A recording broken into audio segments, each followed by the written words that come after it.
Hello दोस्तों। Vintage coffee के quarter one के रिजल्ट आ गए हैं जो कि काफ़ी एक्साइटिंग है। तो आज हम विंटेज कॉफ़ी के बारे में थोड़ा डिस्कशन करेंगे, इनके बिजनेस मॉडल, इनका मैनेजमेंट प्लस इनका जो फ्यूचर प्लान है उसके बारे में हम बातें करेंगे। तो सबसे पहले विंटेज कॉफ़ी का जो बिजनेस मॉडल है उसको समझते हैं। विंटेज कॉफ़ी क्या करती है कि कंट्री के अलग अलग जगहों से ये लोग कॉफ़ी इकट्ठा करते हैं, उसको पाउडर फॉर्म में कन्वर्ट करते हैं और ये लोग south east Asia, European countries को ये लोग उस कॉफ़ी को सप्लाई करते हैं, कॉफ़ी पाउडर को। तो ये लोग B2B सप्लायर हैं कॉफ़ी पाउडर के। और इनका जो मैनेजमेंट है, मैनेजमेंट देखेंगे तो जो टाटा कॉफ़ी का मैनेजमेंट पहले हुआ करता था, जो टाटा कॉफ़ी को बिल्कुल नीचे से लेके इतने ऊपर तक लेके गया, बिजनेस को ग्रो किया, वही मैनेजमेंट इनके पास है। वो टाटा कॉफ़ी से छोड़ के अभी उन्होंने विंटेज कॉफ़ी ज्वाइन किया है और विंटेज कॉफ़ी को ये लोग धीरे धीरे ग्रो करके B2B सेगमेंट से धीरे धीरे B2C सेगमेंट यानी बिजनेस टू कस्टमर सेगमेंट की तरफ लेके जा रहे हैं और इसको ग्रोथ दे रहे हैं। इनके रिजल्ट्स अगर आप देखेंगे तो इनका जो रिजल्ट आया था 133% का इनका सेल्स ग्रोथ आया था Q1 में, प्लस इनका जो पैट ग्रोथ आया था 211% आया था ऑलमोस्ट। मीन्स कि इनका पैट जो है प्रॉफिट आफ्टर टैक्स 3 गुना हो गया। तो अगर आप देखेंगे तो FMCG सेक्टर में हाईएस्ट ग्रोइंग कंपनी है। इतना तो किसी का ग्रोथ मैंने अभी तक जितने रिजल्ट आए किसी का देखा नहीं इतना।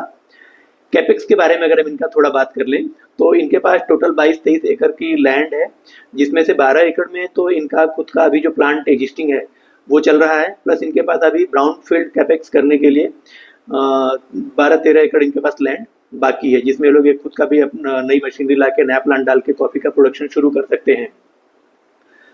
और इनका जो प्लांट है, इन्होंने FY22 में 4500 metric ton per annum MTPA 4500 MTPA का प्लांट इन्होंने डाला था, जिसकी वजह से इनका जो अभी तक का ग्रोथ आ रहा है मोर देन 100% वो आ रहा था FY25 तक। फिर FY25 में इन्होंने क्या किया कि 2000 MTPA का एक प्लांट और डाला, जिसकी वजह से मैनेजमेंट का कहना है कि इस 2000 MTPA के प्लांट की वजह से हमारा ग्रोथ कंटिन्यूसली FY27 तक चलेगा।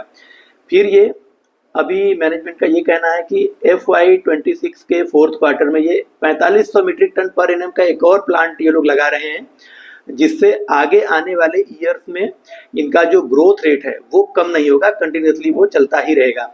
और आप लोग देखें तो अभी हम लोगों को ऐसा लगता है कि कंपनी काफ़ी चल चुकी है, लेकिन अभी तो बहुत ही नेसेंट स्टेज में। अभी तो इनका केवल 2000 करोड़ का मार्केट कैप है और ये लोग कैपेक्स पर कैपेक्स किए जा रहे हैं, नई नई जियोग्राफीज में एंट्री किए जा रहे हैं, नई नई कंट्रीज को एक्सपोर्ट बढ़ा रहे हैं। इंडिया में अपना B2C सेगमेंट का चेन अभी ये लोग शुरू ही किए हैं। तो आगे आने वाले समय में इनके लिए तो बिजनेस का इमेंस स्कोप है, इतना ह्यूज पोटेंशियल है इनके ग्रोथ के लिए, ह्यूज स्कोप है कि आप यहाँ से भी देखेंगे तो ये बिजनेस मल्टीफोल्ड हो जाएगा। हो सकता है आने वाले टाइम में जैसे आपको CCD के स्टोर हर शहर में दिखते हैं, वैसे ही विंटेज कॉफ़ी के स्टोर हर शहर में दिखें, क्योंकि आने वाले टाइम में इनका भी प्लान है। जैसे इन्होंने नवी मुंबई में अपना खुद का एक कॉफ़ी हाउस खोला है और उनका मैनेजमेंट का कहना था कि पहले हम इसका रिस्पॉन्स देखेंगे, अगर इसका रिस्पॉन्स इनको अच्छा लगता है तो ये फर्दर इस बिजनेस को और कैपेक्स करेंगे। तो इसका रिस्पॉन्स मैनेजमेंट का कहना है कि इनको काफ़ी अच्छा रिस्पॉन्स मिल रहा है, काफ़ी एक्साइटिंग रिस्पॉन्स मिल रहा है कस्टमर से, क्योंकि ये लोग एज पर कस्टमर डिमांड अलग अलग एरोमा की कॉफ़ी उनको वहाँ प्रेजेंट करते हैं। तो मैनेजमेंट आगे फर्दर इस बिजनेस को भी एक्सपेंड करेगा। प्लस ये लोग अपने खुद के कॉफ़ी ब्रांड को छोटे छोटे पाउचेज में 25 ग्राम, 50 ग्राम, 100 ग्राम से लेके 250 ग्राम, 1 kg तक के पैकेट में ये लोग अपना खुद का एक ये ब्रांड नेम बनाने के लिए इंडिया में इसको लॉन्च कर रहे हैं, बेच रहे हैं। इसके लिए इन्होंने खुद की अपनी पैकेजिंग लाइन लगाई है, जिसमें ये पैकेजिंग ये लोग कर रहे हैं। प्लस बिजनेस का एक्सपेंशन आप देखेंगे, जो नई जियोग्राफीज है तो यूएसए में लोग अपना नई जियोग्राफी में एंट्री कर रहे हैं, न्यूजीलैंड में कर रहे हैं, ऑस्ट्रेलिया में कर रहे हैं। यूएसए में कॉफ़ी वर्ल्ड में हाईएस्ट कंज्यूम की जाती है। जैसे इंडिया में लोग चाय पीते हैं, वैसे यूएसए में लोग कॉफ़ी पीते हैं। तो आप देखेंगे कि वहाँ भी इनके लिए फ्यूचर में काफ़ी स्कोप है, इनका ग्रोथ हमको बहुत ही मिल दिखता है। और ये लोग B2B से B2C सेगमेंट में तो जा ही रहे हैं। वैल्यूएशन की बात कर लें तो जो इनका वैल्यूएशन है FY25 में इनका जो टोटल रेवेन्यू जनरेट किया था इन्होंने 300 करोड़ का किया था, और ये अभी इनका क्वार्टर वन में जो अभी रिजल्ट आया FY26 में, इसको देखेंगे तो इन्होंने मोर देन 100% का ग्रो किया था। तो अगर हम 100% से ही कंसीडर कर लें इन केस, तो भी अगर आप देखेंगे तो 300 करोड़ से 600 करोड़ हो जाएगा। और इनका पैट मार्जिन जो है, पैट मार्जिन 15% है, तो 600 करोड़ पे 15% का पैट मार्जिन अगर आप कैलकुलेट करते हैं तो आता है 90 करोड़।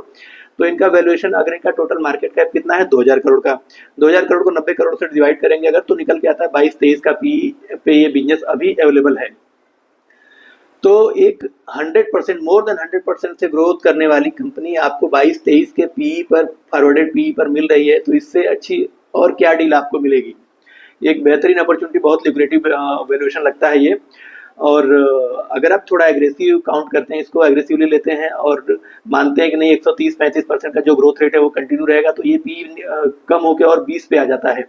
और अगर मान लीजिए थोड़ा सा आप कंजर्वेटिव लेते हैं, 80-90 का कैलकुलेट करते हैं ग्रोथ इनका, तो वो पी निकल के आ जाएगा 26-27 के आसपास निकल के आ जाएगा। तो आपको एक 20 से 30 के पी के बीच में आपको मोर देन 100% रेट से ग्रो होने वाली कंपनी मिल रही है। तो ये बहुत ही ल्यूक्रेटिव डील लगती है मुझे। तो कंपनी में एक ही प्रॉब्लम है कि ये लोग कोई कॉन कॉल नहीं करते हैं, और अभी तक इन्होंने इस क्वार्टर का रिजल्ट तो दे दिया है, लेकिन पीपीटी भी अभी तक नहीं इन्होंने रिलीज की है। नहीं तो मैं बिजनेस का आगे का जो मैनेजमेंट का क्या ग्रोथ का स्कोप है, क्या ये लोग सोचते हैं, वो उधर पीपीटी से भी अपने को मिल जाता है। कॉन कॉल अगर करते तो आपको आपके कुछ क्वेश्चन के जवाब भी मिल जाते जो आप लोगों के दिमाग में चलते हैं, लेकिन वो भी नहीं करते हैं ये लोग। तो ये कितना ड्रॉबैक है। लेकिन यही यही बातें हैं ना कि आप छोटे बिजनेसेज में यही होता है, आप छोटे बिजनेसेज को आप हर चीज को परफेक्टली नहीं देख सकते कि सारी चीज आपको परफेक्ट मिलेंगी, कुछ चीजें मिलेंगी कुछ नहीं मिलेंगी। लेकिन यही बिजनेस आगे चल के धीरे धीरे ग्रो करते हुए जाएंगे, तो आप देखेंगे कि आप भी इनके साथ, आपका पैसा भी इनके साथ ग्रो होता जाएगा।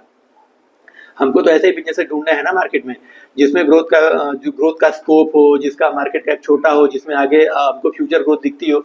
क्योंकि अगर बड़ी कंपनियों में पैसा लगाना है तो पड़े है ना, Hindustan Unilever, Asian paint, Pidilite, HDFC bank, उनमें पैसा लगाइए। लेकिन उनमें पैसा लगा के क्या होगा? आप देखिए पिछले 4-5 सालों में कोई ग्रोथ तो उन्होंने दिया नहीं है, ऑलमोस्ट बहुत कम ही ग्रोथ दिया है। तो आप अगर ऐसे बिजनेस में डालेंगे पैसा, तो आपका पैसा तो ब्लॉक ही हो जाना है ना।